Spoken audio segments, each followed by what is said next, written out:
Welcome back to Argus Hamilton's Comedy Store tonight. Thanks so much to our audience for being here tonight. You're like family to me. So glad you're here tonight. Thank you for taking the trouble with all this stuff going on. Right now, it's a pleasure, a real personal pleasure to introduce our next guy because we helped raise him here from a pup, right from potluck night at the Comedy Store.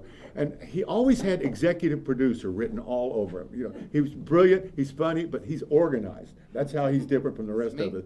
Yes, that's you, buddy. And he's here tonight. Two of his biggest fans, Jerry and Laney, are here.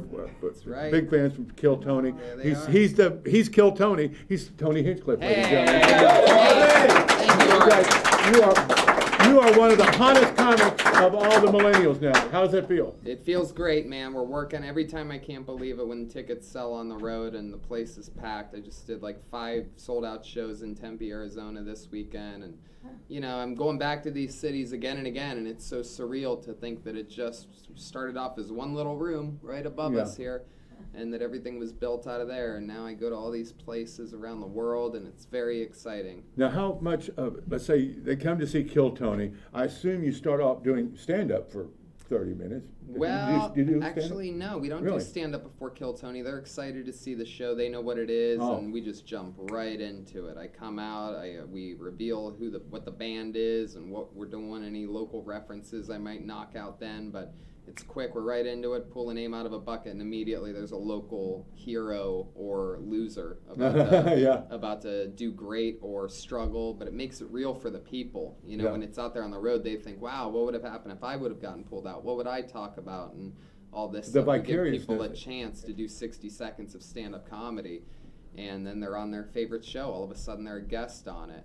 And they've got that tape for life. Yep, exactly. And then everybody else who isn't on the show goes home or goes to the restaurant talking about what they would have done. Right. That's the key. Right. It keeps people talking when about it. people struggle up there on stage, the people in the audience go, I could have done better than that. Yeah, right, and then right. they start writing, and sometimes they do better than that, and sometimes they go, I thought I could have done better than that, and I'm worse than that. So we cover it, and it's always fun and different, and a bunch of magical moments lately. We've had a couple guys get their first ever kiss on stage. Oh, really? It's a new thing. If I find out that To each other? no, not at the same time. But no, if I find out someone, like if I'm interviewing them and I find out they don't have much of a sex life, I'll start digging a little bit deeper. I'll go, oh, when's the last time you did this? No, that. Have you ever kissed a girl? No? Boom. And then I go, is there any chance there's a beautiful woman out here? And like one of them was in Vancouver, where we had like 1,000 people. It was oversold out, this big theater. And we had done this a couple times before the first Kiss thing. But in those big venues on the road, this is a perfect example of how crazy it is out there. Instead of just one beautiful girl coming up, what's beautiful about it is that it's always a hot chick because they realize why it's so funny. So it'll be this nerdy guy with thick glasses. No, I'm sorry. But they know that if they come up there and shove their tongue down his throat, that it's going to make the whole fucking place go ballistic. But what was cool about Vancouver was actually literally, I think 6, 7, or 8 girls came up one after the other, literally just kissing him. I mean, this guy was fucking just so blushing and happy tears. It was incredible.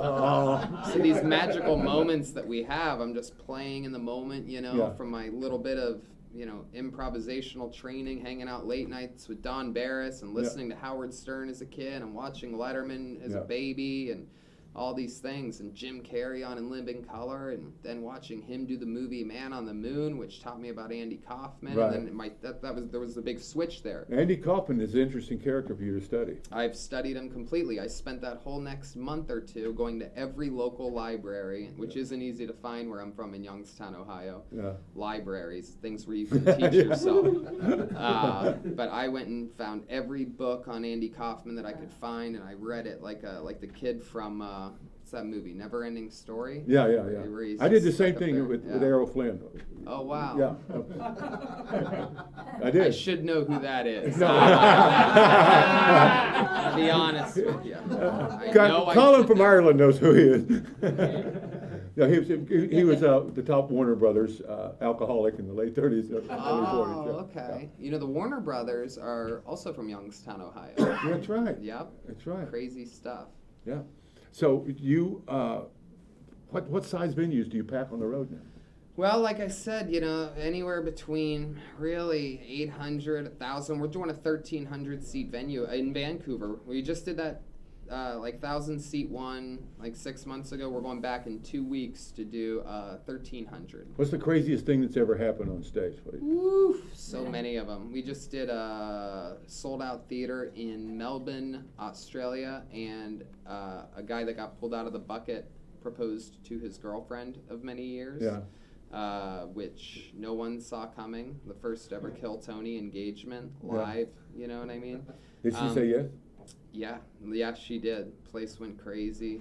Couldn't have happened to two nicer people. It was so cool. And but there's been so many things. It's really hard to pinpoint on that show. I love it. Every episode has its own DNA because it has a different guest. That's what makes it interesting. Right. And Everything's different people are pulled out of the bucket, and the band's always different characters. And I try to not get too many repeat guests on there. Yeah. Other than like Dom Irera is He's one. brilliant. I mean, there's something, that guy gets in that chair behind that bucket next to me and just. It's like I think he gets to just play with a bunch of. He just plays with us 30-year-olds like it's nothing. Yeah, like it's he's just crazy. Brilliant. It's unbelievable, and I really idolize that. You know what I mean? Yeah. Guys like you and him that have these long careers yet are still cool kids. When Don was your age, he would take on Ed McMahon, remember, and all of the adults. He would mow down the adults when he was your age. What do you mean mow them down? You said like he mows down 30 Oh, year yeah, olds. just kills. He was the same Yeah. way with his elders. Oh, he, wow. He would always cross generations, and love that. he's just brilliant. I love that. Yeah. So now you're switching gears and you're doing a game show. No, we're doing a video video game sort of show. What do we call it? What is that? Just on the Comedy Store channel. My good friend Jerron Horton and I guess it's not a Twitch, but anyway, yeah, we play Madden, the football game, Yeah. and we're both obsessed. We're extremely competitive. We've been playing together for years and years and years, since we were broke door guys here. Yeah. And we used to play next to his dirty shoes that were just scattered around the bedroom, and now we have these, you know what I mean, now we have big projectors in our fancy living rooms and stuff. Not to brag, people, I don't know if any of you have a projector, but playing video games just on a giant wall and everything. But now we're doing it down here to share with the people, and really it's not even that funny. We're just extremely competitive. Yeah. So like the humor really isn't through jokes. It's literally through us getting mad at one another. Yeah. Like the look on my face when he scores a touchdown, or just it's real. You're aping real life is Yeah. what you're doing. Yeah, we're both extremely competitive, and it's for people that understand that type of competitive nature to get some comedic enjoyment out of it. But we're having a blast with So it. with Kill Tony, you've got the video game coming out. So, I always said you were a born producer. What else are you We producing? just did the first ever live massive wrestling event here at the Comedy Store. It was Wrestling called- event? Yeah, it was called Storecade. I hired like 10 or 11 or 12 of the best professional independent wrestlers in the world. They For came here? here, sold out the main room. Sunday, 1 p.m. show.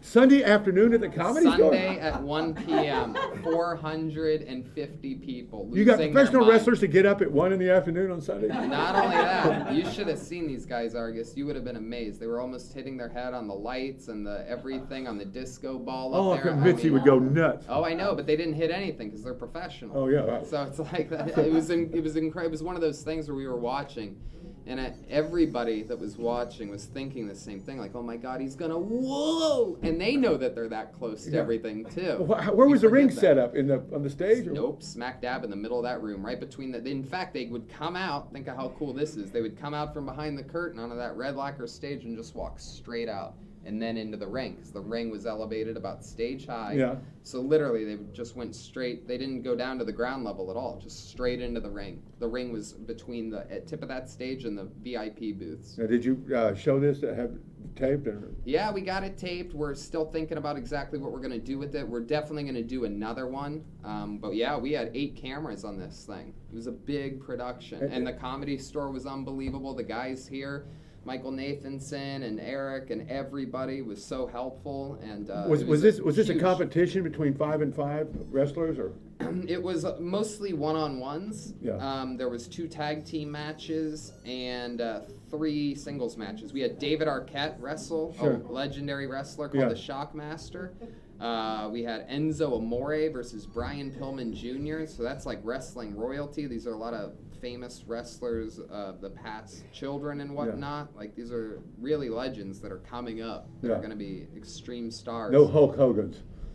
No Hulk Hogan's. No, not yet. But we're gonna work our way up to it. Yeah. I really do believe that. I really believe that things like that are a possibility. Yeah. In fact, I would say we might even have one of the few wrestlers bigger than Hulk Hogan at the next one. It's not confirmed, but I literally think we're going Now, to do you have shock the world. does a comedian go on in the middle of the ring between Yep. rounds? Sometimes. Yeah. I actually got choked out by Rowdy Roddy Piper's daughter. Yeah. Some guys will pay big money for that. It's true. Oh yeah, she is beautiful and amazing, but she just started wrestling a few years ago, and she's coming up the ranks now.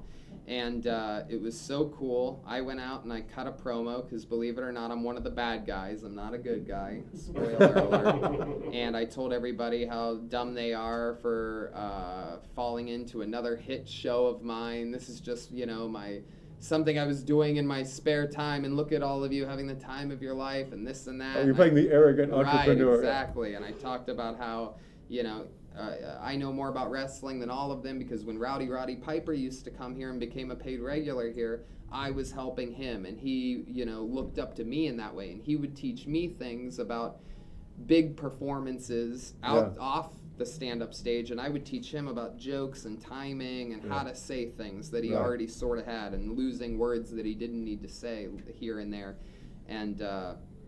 And I told them no one, and the reason why Piper picked me is because I'm the coolest, and there's nobody here closer with Rowdy Roddy Piper than I was. And then her dad's music hit, the big legendary bagpipes, and his daughter came out. Wow. And basically said that I'm a disappointment to her father and Andy Kaufman, and I told her that I was Piper's favorite child, and then she hit me good too. I felt like I was in a car accident. They don't fake it, huh? Oh no, she hit me really hard, and I was totally expecting like, oh, I can take this, it's gonna hit me, and then I'll do this. It's gonna be great. Well, when you're just between us, okay, you're right near the ring, and you see how close they come to really hitting each other. Yeah. How close do they come? Well, sometimes they just do it. The real pros just do it. You'll just take a hit. You'll go quarter of an inch in.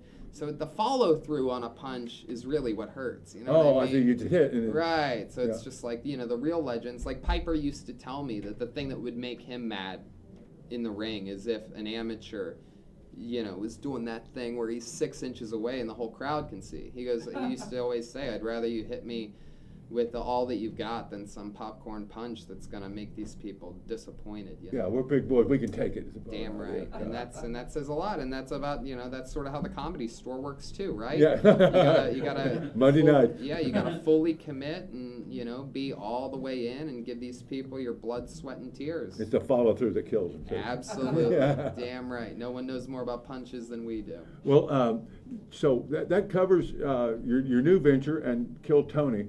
I'm interested in how your stand-up is coming along, as busy as you've been on the side. So much fun, man. I mean, the thing is that I've been working continuously. I don't stop at all when it comes to the stand-up comedy. I'm here on Sunday nights. That was my one worry about you, Yeah. that you get too busy to focus on your stand-up. It's hard sometimes, you know what I mean? But I end up going to the gym every night here. Every time I fly in on a Sunday, I do a spot here in the original room, and then I'm here on Mondays doing 2 hours of improv with thousands and thousands and thousands of people watching, with that audience growing every single week and not wanting to repeat anything I've ever said before and keeping the show completely refillable. So, I'm exercising all these muscles, and by going to the Comedy Store religiously throughout the week. For example, this was my one night off of the Comedy Store, and here I am. I'm so grateful to you. Here I am. Thank you. We're doing the football game last week, and I was just stoned enough that when Argus comes out and goes, you have any free dates, I put it in my schedule, but I forgot that I did it. So I was just laying in bed an hour and a half ago at 7:30, whenever it was, or whatever, my alarm goes off. I'm watching McMillions on HBO. And it says Argus, 8:15. I'm like, fuck! Jumped in the shower, jumped in the Corvette, and just boom, boom. That's when that thing comes in handy. Gosh, I would have But never. that's the life I'm living, is that I'm so busy that it's just, I just know to put it in my schedule. You know what I mean? I don't have a choice. Now the alarm goes off.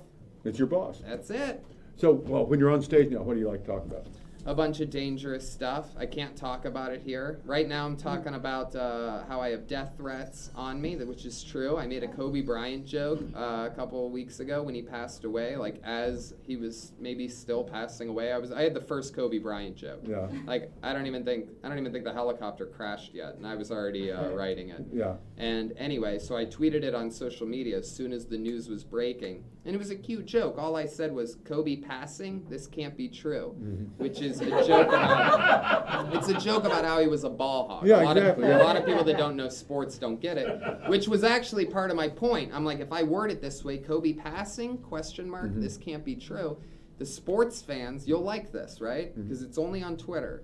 So I go, the sports fans will love it because they'll get it. Kobe passing, this can't be true. He'd always shoot the last shot, whatever. And the people that aren't sports fans will just think that I'm shocked, right? Kobe passing, this can't be true, like that, right? So that I figured they would all see two different things. And it worked out perfectly until the next day. I'm flying back from Houston, Texas, because I was doing gigs there. It's a Monday, and I'm flying back, and I sign on to the Wi-Fi. I go to my social media, and I have hundreds of death threats. And the first thing that they saw that day was because they saw a video on my page because I was flying back to do my show. Yeah. So the first thing that all these guys that saw my post, because they were sent there from a local LA rapper who gave me a green light. You know what a green light is? That means any gangster is allowed to kill you. Oh. Yes. But the first thing that they saw when they went to my social media page wasn't the Kobe joke from the day before. It was the promo for that show tonight. So the first thing they saw when they made it to my page was literally, kill Tony tonight, 8 p.m. at the Comedy Store. Sunset Strip, bring a gun. He's a huge pussy. He'll try to move from the bullets and he'll die with no dignity. It didn't say all that. But it put all, I know Tom Rhodes and I, we're both current event comics. And as soon as I heard of the event, I just assumed it was Kobe alone, maybe with the pilot, cutting corners, trying to shave time on a Sunday, and not go on the freeways with the rest of us. That was my initial thing. Had no idea the daughter was on there. Crazy. That's what kept it from being a sick joke. Right. That's really was because the daughter and everybody else on it. Right. But when I tweeted it, just for the record, which nobody cares in retrospect anyway, and I'm not going to delete it anyway. But when I tweeted it, there was no news of the daughter or anything like that. And that's same with, I think, a lot of comedians. The news of the daughter broke 2 hours after the incident happened, which for comedians, I think nowadays that really cover deaths, there's only a few of us. Yeah. And I think 2 hours is sort of like Well, I had one the up. windows I closed had thing. one up for about 1 minute. Then before I heard. Oh, the Kobe one? Yeah, exactly. Because I just thought it was Kobe by himself, and I went to the automatic. As soon as I heard, I said, everybody in LA right now is sad, but we're wondering what did Kobe have on Hillary? And I got an immediate tweet from Mark Scheffler, who's Elliot. He said, Argus, I love you. Take it down now. And I deleted it and dodged the fire. Hey, look at that. Live to tell another day. I love it. That could have been you. Yeah. Well, See, you got your life ahead of me. I've lived my life. They could kill me. What's the big deal? What's the losing me mean? I mean, it's like. I love that. A week ago, the Comedy Store was called because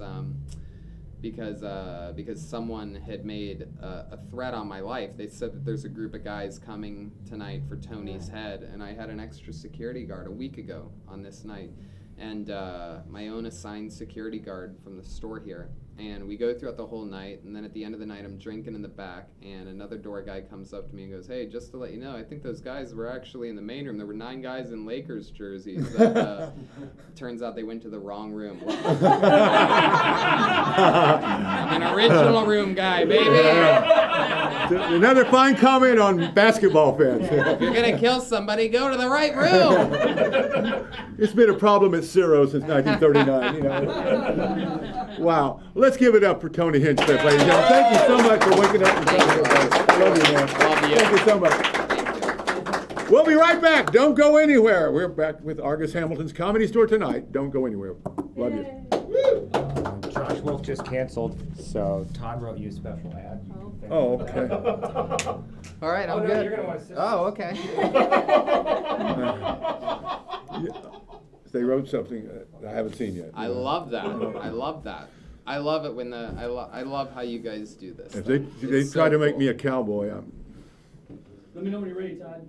You We'll are. bring him in. Let's make some noise. Welcome back. Welcome back. Before we close, standing here, of course, with the great Tony Hinchcliffe, I want to thank, first of all, the crowd for being. You guys were fantastic tonight. Give yourselves a round of applause. I really thank you so much. And Hey, can I give a special shout out? I didn't get a chance to do this. I want to give a shout out to Chalkline Jackets out there. They made me this cool Home Alone jacket. You a That fan of the is movie so- Home Alone? No. Oh. No, I got creeped out when the Michael Jackson thing happened. You guys take the blonde boys. I don't know. Oh yeah. That was real Home Alone there. Yeah, it was. Anyway, we welcome to the Catholic Hour, and what we got here right now is. What do you think's up with all these Pope movies? Where are these things coming from? They got the new Pope. They got two popes. What are they doing? Probably the need for authority in a balkanized world with 600 TV channels and everybody on YouTube. There's a desire for central authority and a blessing for who you are and forgiveness for everything you've done. One's on Netflix. One's on HBO. I get the feeling that these Pope movies want to be on like the Disney Channel or something like Yeah. that. You know what I mean? Get closer to the kids. Well,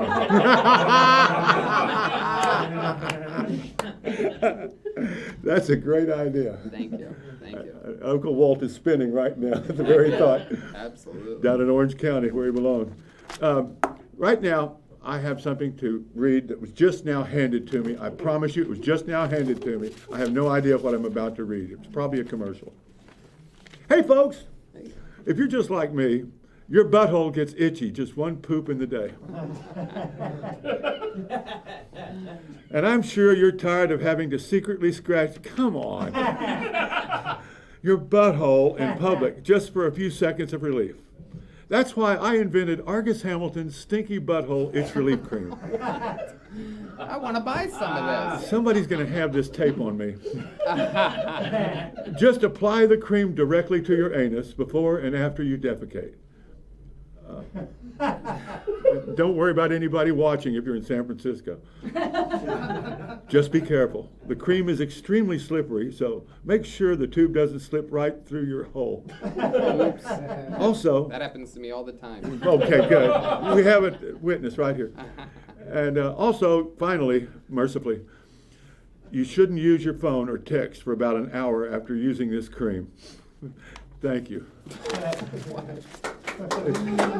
What you are witnessing now is mercy applause, for which I'm very grateful. Anyway, I want to hand for Tom Rhodes, who was fantastic here tonight. Tom, thank you, buddy. And Tony Hinchcliffe, ladies and gentlemen. Thank you all for being here. We'll get Josh Wolf back, and I want to thank you all for tuning in. Welcome. Come back again for next week with Argus Hamilton's Comedy Store tonight. You were a ball tonight. I had a great time with you. Thank you so much.